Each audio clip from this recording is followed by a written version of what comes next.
It was supposed to be a quiet weekend away. Just us, no phones, no stress. Only snow, mountains, and silence. By the time we finally pulled up, dusk had already settled in. The cabin stood at the edge of a dense pine forest, surrounded by snow that swallowed sound. Mr. Harlow, the caretaker, was waiting on the porch. He looked like he'd been sitting there for a long time, hunched in a wooden armchair, thick coat buttoned to his throat. His face was leathery and pale, his gray hair slicked back. "Evening," he muttered. His voice had that flat, emotionless tone people get after too many winters alone. He didn't shake hands, just nodded toward the door. "Keys are inside. Heat's on.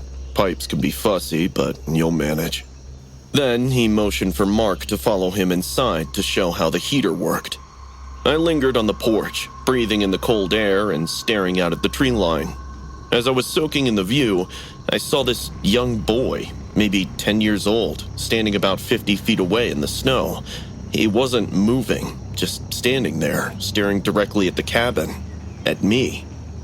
His hair was messy and too long, and even from that distance, I could tell his face looked pale. I gave a small wave. After a moment, he lifted one hand and waved back. I was thinking of walking towards him when Mr. Harlow's voice exploded behind me. "Hey, you! Get lost!" I flinched. The boy turned and ran, his feet kicking up snow as he disappeared between the trees. I spun around, startled. Harlow's eyes followed the boy's path into the woods, his jaw tightening. "That kid's a thief. Comes around here to try and steal food from the basement storage. Don't let him near this place. You hear me?" His tone was sharp, almost threatening. Before I could ask anything else, he stomped down the steps and drove away in his truck. That night, the cabin felt emptier without his presence outside. The wind moaned through the cracks in the wood. Mark made soup while I unpacked. We tried to relax, but I couldn't shake the image of that boy. Thin jacket, bare hands, staring through the snow. It was around 9 p.m. when I looked out the window again, and he was back. His arms were wrapped around himself, and his lips looked blue. "Mark, he's back," I whispered. Mark came over and squinted through the glass. "Jesus, he must be freezing. Maybe we can give him some food and tell him to go home." Before we could decide, a faint, high-pitched sobbing took over the silence. Strangely, it sounded around the house, moving, circling, echoing through the walls, like a child crying softly, sometimes close, sometimes distant. We both froze. Then, as suddenly as it started, the crying stopped. Mark took the flashlight and ventured out to look for answers. After 5 minutes, I heard Mark calling out my name loudly. I bolted for the basement as his voice came from there. When I reached it, Mark was already half inside, and huddled near a stack of crates was that boy. He looked terrified. Dirt streaked his face, and his clothes were soaked from snow. In his trembling hands, he held a half-eaten loaf of bread from one of the pantry boxes. Mark lowered his voice. Hey, it's okay. We're not mad. Are you hungry?" The boy didn't answer. His eyes darted to the door, like he was expecting someone to come bursting in. "It's all right," I said softly, stepping closer. His lip quivered. Tears filled his eyes. Then, in a trembling voice, he whispered, "Are you going to tell Mr. Harlow I came here?" Before we could reply, he crawled forward and grabbed Mark's leg, sobbing. "Please don't tell him," he begged, his voice cracking. "Please, if you tell, he'll never let my sister out." I froze. Your sister?" The boy nodded violently. "He's got her locked in a room down here. She's been there for days. He said she stole from him." Mark and I exchanged a horrified glance. "Show us," Mark said. The boy led us down a narrow hallway at the back of the basement, behind shelves and broken boxes. There was a small space in the corner. I could smell dampness, rot, and urine right away. Inside, we found this little girl, maybe 7 years old, curled on the floor in a filthy blanket. Her skin was pale and bruised, lips cracked, eyes half open. She looked too weak to even lift her head. Oh my god! I gasped, kneeling beside her. Her skin was ice cold. She hasn't eaten. The boy whispered, crying. He brings food sometimes, but he didn't come for 2 days. Mark dialed 911 with shaking hands. His voice broke as he tried to explain what we'd found. We wrapped the girl in coats and blankets and stayed by her until headlights finally cut through the trees. Mr. Harlow was arrested that night at his house down the valley. According to the reports, the boy and girl lived in a hut in the woods. Their ailing mother died days back, and for food they often came to Harlow. Instead of helping these poor kids, Harlow made them do all the chores of the cabin for free. He sometimes gave them food and other times made them starve. When one night they couldn't tolerate the hunger anymore, the little girl snuck in to get some bread when Harlow locked her in that basement. It puts me in a rage to think a human can be this cruel to children. We went to visit the kids in the hospital. The little girl smiled so big the moment she saw me. The boy hugged my husband and started crying. It's been only a year since we got married and we had no plans to have kids soon. But seeing these two, we could barely turn our back at them. Tomorrow, we are filing for adoption. I'm not letting this kid beg for food or love for the rest of their lives. And for people like Harlow, I hope he rots in jail. I've been doing nature photography for 8 years, and I've seen my fair share of weird shit in the woods, ranging from bears that nearly got my head, coyotes that chased me for miles, and once a mountain lion that was a centimeter away from making me his lunch. But nothing, and I mean nothing, prepared me for what I had escaped that day. It was pretty cold that day. I'd hiked 3 miles into the state forest before sunrise, trying to catch the light hitting the snow just right. My editor wanted pristine winter wilderness shots for some outdoors magazine spread, so here I was, voluntarily freezing my ass off. I found a good spot overlooking the small clearing and set up my tripod. The sun was starting to come, washing everything in pink and gold. I was lining up my shot when I saw movement at the edge of the clearing. At first, I thought it was some animal, but when I squinted a bit, I realized it was a person. A woman, to be specific. She was crouched over something in the snow, draped in a tattered animal hide that reeked of blood and rot. Her hair hung down in these long, matted tangles with frost clinging to it, and she was barefoot. I was about to call out and ask if she needed help, but the words stuck in my throat when I saw she was crouched over a deer. The deer was dead. The poor thing's throat was torn wide, staining the snow beneath him crimson. The woman was bent over it, with her face buried in the wound, and she made these wet, sucking noises, like she was trying to drink it dry. My stomach dropped the moment she lifted her head, revealing a face smeared with blood and meat that ran down her neck. Her skin was pale as a corpse, and where her eyes should have been, there were just these glistening red hollow sockets, like something had eaten them out. I watched in horror as she reached into her dress and pulled out these little carved bones strung together on a long braid that looked like it had been ripped straight from a woman's head. She laid them out in the snow around the deer in a particular pattern, wobbling around in a way that made my skin crawl. Once done, she started chanting in a deep, guttural, rasping sound that was nowhere near human. The words sounded foreign, like ancient hymns. She dipped her fingers in the blood and started drawing symbols in the snow, spirals and lines and shapes hurt to look at. Her chanting got louder by the minute until it bounced through the trees. I should have run, gotten the hell out the second I saw her, but I realized I didn't want to get away from her. The more she chanted, the stronger the pull became, until resisting became impossible. I took a step forward, and a twig snapped under my foot. Her head immediately turned to me. Even from 30 feet away, her eyes locked onto mine, and her mouth stretched into a grin far too wide for her face. For a heartbeat, we just stared. Then, She let out a guttural, animalistic scream that shattered whatever trance I'd been under. In 2 seconds, she was on all fours and crawling towards me like a jungle cat.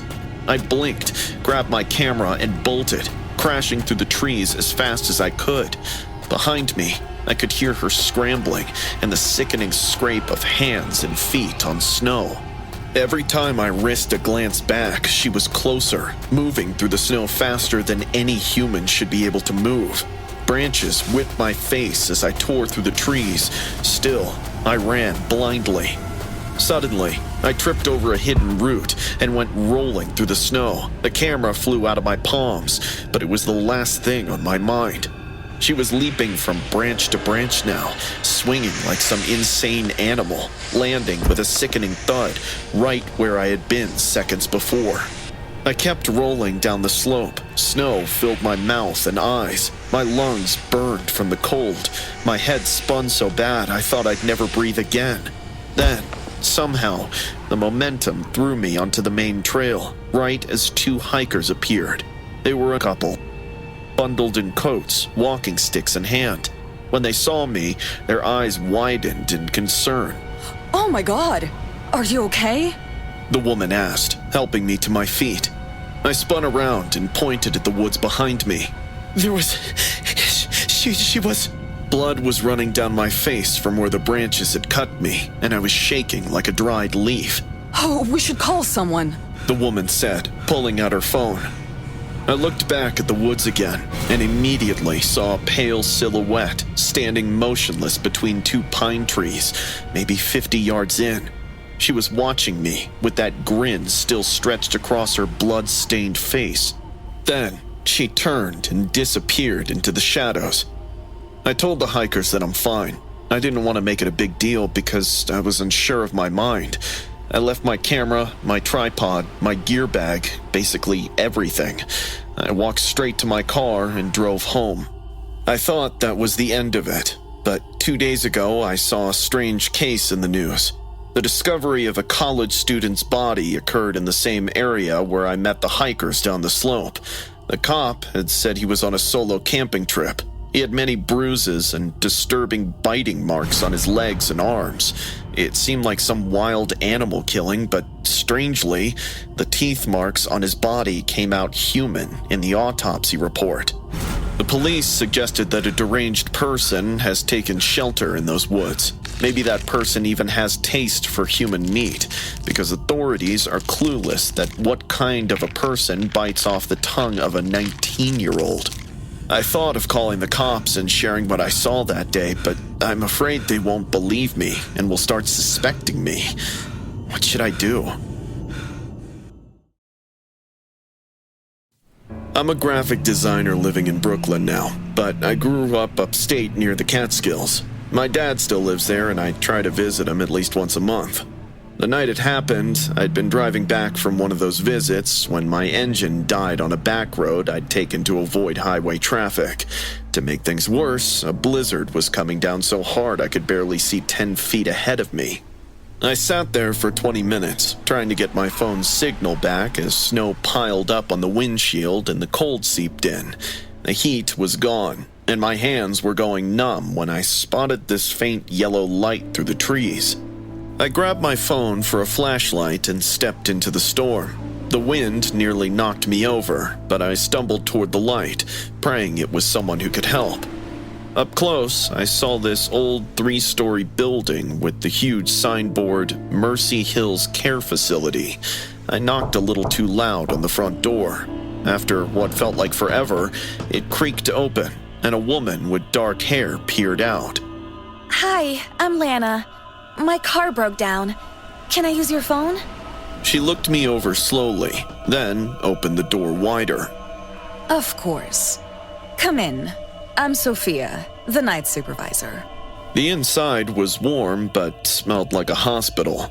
The lights kept flickering, and somewhere down the hall, a TV hissed with static. Phone lines are down, but you can stay until morning. Let me get you some tea. Sophia said, leading me to a small office. I rubbed my hands together, trying to get feeling back, while Sophia disappeared and returned with tea in a chipped mug. Drink. You must be freezing. The tea tasted too sweet with a bitter aftertaste, but I drank it anyway. I need to check on the residents. Don't wander around. Her footsteps faded down the hall, and the building went quiet for a full 10 minutes before a soft thump echoed from somewhere above, followed by high-pitched, breathy giggles. I didn't want to move, but sitting still felt worse, so I stood and pushed the office door open.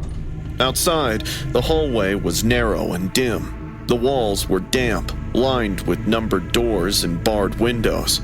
The care facility felt less like a home and more like a prison. But what made my stomach twist were the leather restraints hanging from metal hooks on the ceiling.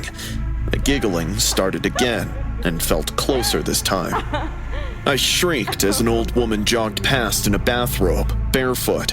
Her thin white hair hung limp as she whispered to me. Are you the new nurse? Her eyes were wide and glassy. No, I'm just waiting for the storm. Oh, the last one said that too. Her lips curled up. She tried to run. Sophia doesn't like that.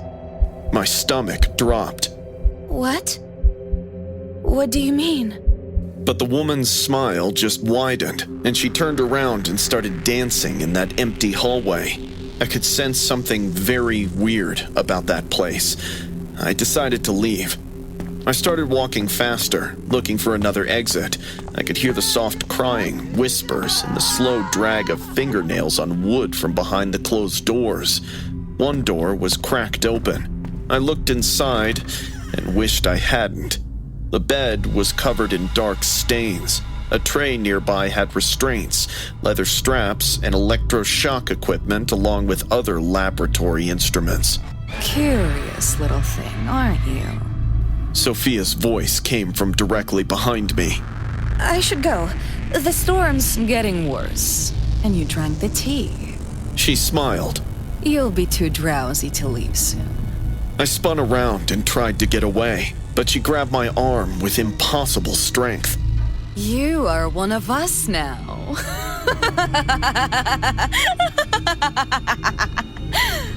One by one, doors opened up, and the residents stepped out. They moved in eerie silence, with eyes that didn't blink. My head was spinning from whatever she'd slipped into that tea. They were getting closer. I twisted my head and bit down on her hand, hard. She screamed and loosened just enough. I stumbled forward, searching for a way out. I was being herded. Still, I ran. The hallway dead-ended at a door marked treatment room. Sophia screamed from behind me. You'll be an excellent subject, Lana. The residents were coming at me like they were in a trance, eyes all blank, but hands stretched forward to grab me. It reminded me of The Walking Dead.